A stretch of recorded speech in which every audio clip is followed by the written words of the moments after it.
Good morning and Assalamu alaikum class 9th. Hope you all are fine and taking your online classes. Beta, today we are going to discuss our new topic, which is history of a formulation of cell theory from chapter number 4 named cells and tissues, and the page number is 55. This question will came as a long question or as a short question as well. You have to prepare it in both patterns. You will write it in proper headings. Actually this is the history. It's mean के cell theory जो है वो बनाने में जो पूरी history हुई, firstly एक साइंटिस्ट ने वर्क किया, then other scientist work on this, then it will create a whole history. तो हम क्या करेंगे, आप लोग जस्ट साइंटिस्ट का नेम लिखेंगे और उसका वर्क लिखेंगे, इस तरीके से नहीं. ये मैंने उसके की पॉइंट्स मेंशन कर दिए हैं. You will write the whole paragraph as written in your text books. I am going to read it. In the history of biology, ancient Greeks were the first to organize the data of a natural world. It's mean Greeks वो पहले लोग थे जिन्होंने दुनिया से ये सारा data सब कुछ इकट्ठा किया और इसको एक साथ किया. Number 1 is Aristotle. Aristotle presented the idea that all animals and plants are somehow related. He gave the idea that कि human beings और plants और जितने भी living organisms हैं उन सब में कोई एक बात है, कोई एक चीज़ है जो common है, जो कि सारे organisms के अंदर है. ठीक है.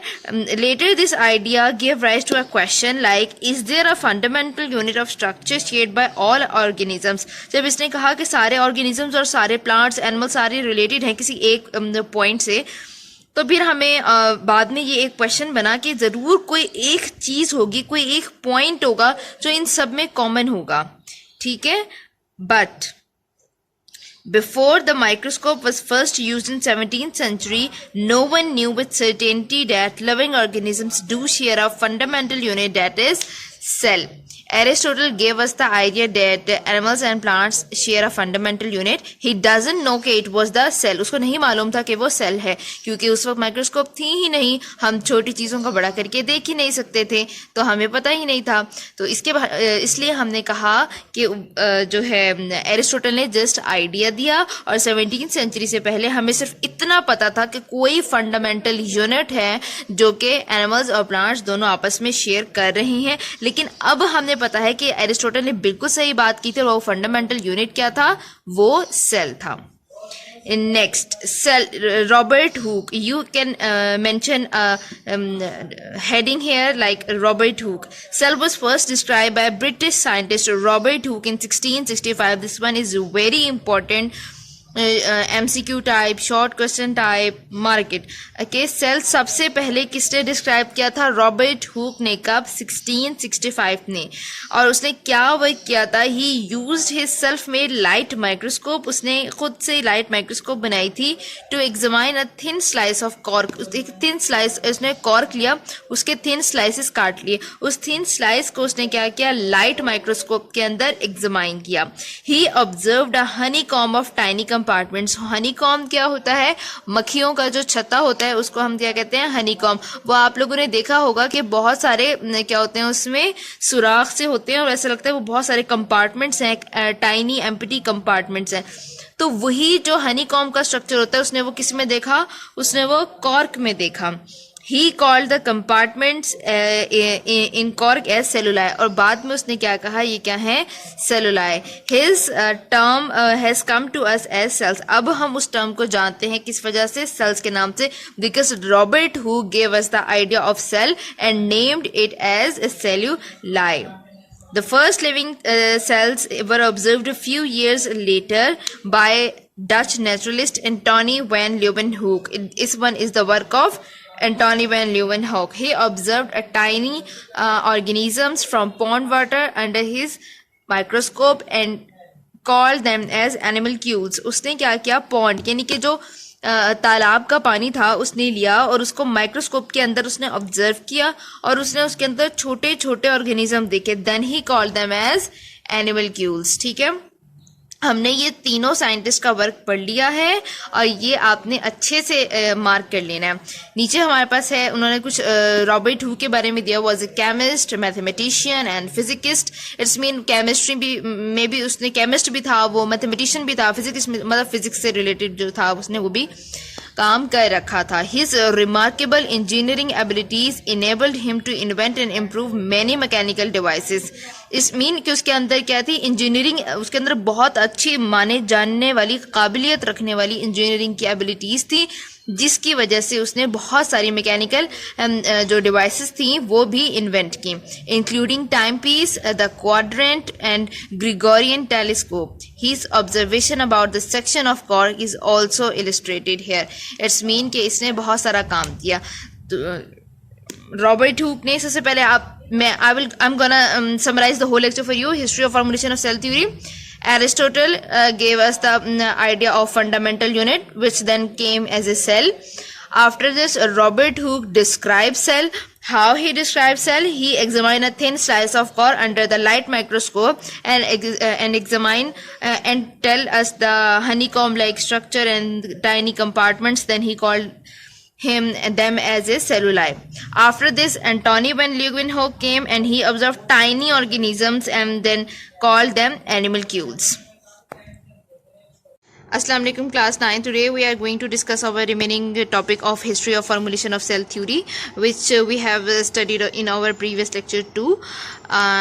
So this is the page number 56. Today we are going to discuss about work of Jean-Baptiste de Lamarck. I am going to read it. In another century and half, the general importance of cell was not appreciated by biologists. In 1809, Jean-Baptiste de Lamarck proposed that nobody can have life if its parts are not cellular tissue और are not formed by cellular tissues. इस mean के कोई भी organism जो है वो जिंदा नहीं हो सकता अगर उसके टिश्यूज जो हैं वो सेल और सेलुलर टिश्यूज से मिलके नहीं बने होंगे। इट्स मीन कि अगर कोई लाइफ है, कोई ऑर्गेनिज्म है, डजेंट मैटर कि वो प्लांट है या एनिमल है, जब तक वो सेल और टिश्यू से मिलके नहीं बने होंगे उसके पार्ट्स, तो वो जिंदा नहीं रह सकेगा। ये हमने बताया जैन बैटिस्ट डी लेमार्क ने, इसने हमें सेलुलर टिश्यूज का कॉन्सेप्ट दे दिया। इसको हाईलाइट कर लें कि सेपरेट भी आप लोगों से इसका वर्क पूछा जाएगा और हिस्ट्री में भी आप लोगों ने इसको प्रॉपर जिस तरह मैंने आपको बता चुकी हूँ आपने मेंशन करना है। Now we are going towards Robert Brown. इसका बहुत इंपॉर्टेंट रोल है, इसको सेपरेटली अंडरलाइन करें कि ये इंपॉर्टेंट शॉर्ट क्वेश्चन है कि Robert Brown discovered nucleus in the cell. He discovered nucleus in the cell. ये बहुत बड़ा काम था जो कि रॉबर्ट ब्राउन ने कर दिखाया। In 1838, a German botanist Matthias Schleiden studied plant tissue and made the first statement of cell theory. Matthias Schleiden ने क्या किया कि हमारे पास प्लांट टिश्यूज को उसने स्टडी किया और हमें उसने फर्स्ट स्टेटमेंट बताई सेल थ्योरी की। सेल थ्योरी क्या है वो भी अब हम नीचे डिस्कस करेंगे। He stated that all plants are the aggregates of individual cells, कि हर जो है प्लांट वो क्या है, बहुत सारे सेल्स का मजमुआ है। मतलब एग्रीगेट होना, मजमुआ होना, ठीक है। विच आर फुली इंडिपेंडेंट, जो कि सारे के सारे सेल्स क्या हैं, फुली इंडिपेंडेंट है। मीन्स वो दूसरे पर डिपेंड नहीं कर रहे, हर सेल अपना अपना काम परफॉर्म कर रहा है। 1 year later, 1839, a German zoologist Theodor Schwann reported that all animal tissues are also composed of living individual cells. Theodor Schwann इसके बाद आया, इसने हमारे सामने ये बात बताई कि सारे एनिमल के जो टिश्यूज हैं वो टिश्यूज जो हैं वो किससे मिलके बन रहे हैं, सेल से मिलके बन रहे हैं। सारे टिश्यूज सेल से मिलके बनते हैं। इसके अलावा इसने हमारे सामने सेल थ्योरी भी एक्सप्लेन की। इसके बाद हमने इसका कंबाइन बता दिया कि Schleiden and Schwann proposed cell theory in its initial form. ये बात आपसे पूछी जाएगी कि write the work of Schleiden and Schwann, तो आप इसको मेंशन करेंगे। Here you go for the next paragraph of history of formulation of cell theory. In 1855, Rudolf Virchow, German physician, proposed an important extension of cell theory. अब रोडोल्फ विर्चू ने क्या किया, cell theory को उसने फर्दर एक्सटेंड किया और हमें और इसके स्टेटमेंट्स बताई। इसने क्या किया, एक बात हमें बताई, he propose that all living cells arise from pre existing cells which is known as omnis cellula e cellula. इसने हमने ये एक थ्योरी पेश की। इसमें क्या था कि हर सेल बनता कैसे है, प्री एग्जिस्टिंग सेल्स थे। इस मीन के अगर एक सेल मौजूद होगा उसकी मौजूदगी से दूसरा सेल बनेगा। Cell exist from pre existing cell, मतलब अगर कोई सेल आ रहा है, नया पैदा हो रहा है, उसके लिए पिछला सेल मौजूद होना जरूरी है।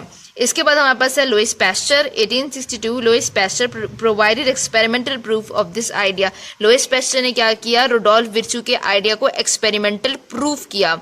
इसने अपने आइडिया तो दिया, इसने इसको एक्सपेरिमेंटल प्रूफ नहीं किया, बल्कि लुइस पैस्चर आया और इसने इसके थ्योरी को प्रॉपरली एक्सपेरिमेंट्स के जरिए प्रूफ किया।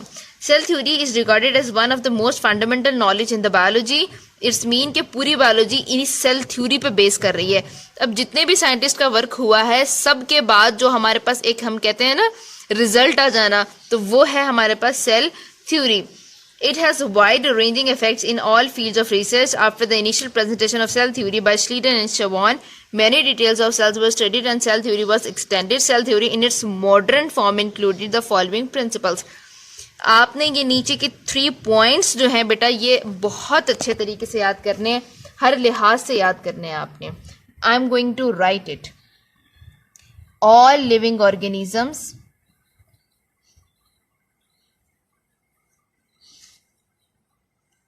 composed of one or more cells। ये आ गई जी हमारे पास फर्स्ट स्टेटमेंट के all living organisms composed of one or more sales.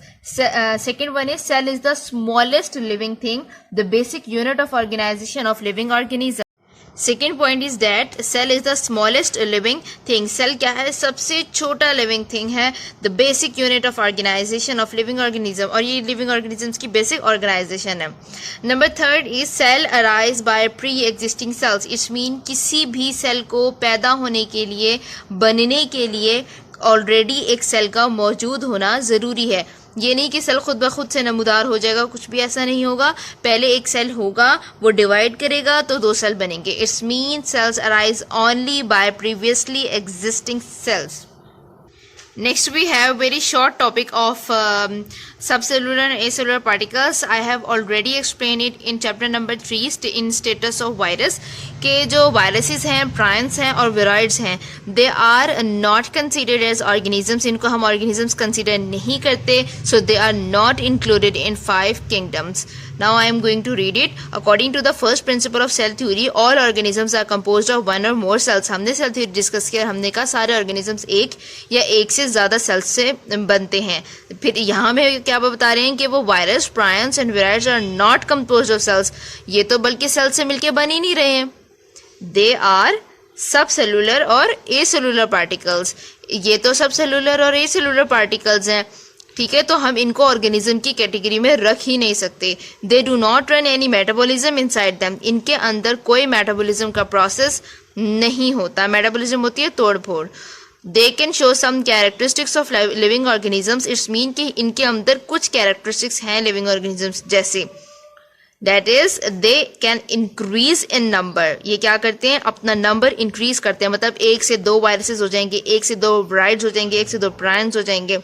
And they can transfer their characteristics to the next generation. और इनके कैरेक्टर्स भी इनकी नेक्स्ट जनरेशन में ट्रांसफर हो जाते हैं। It's mean they are considered as living organisms. We know that such acellular particles are not classified in any of the 5 kingdoms.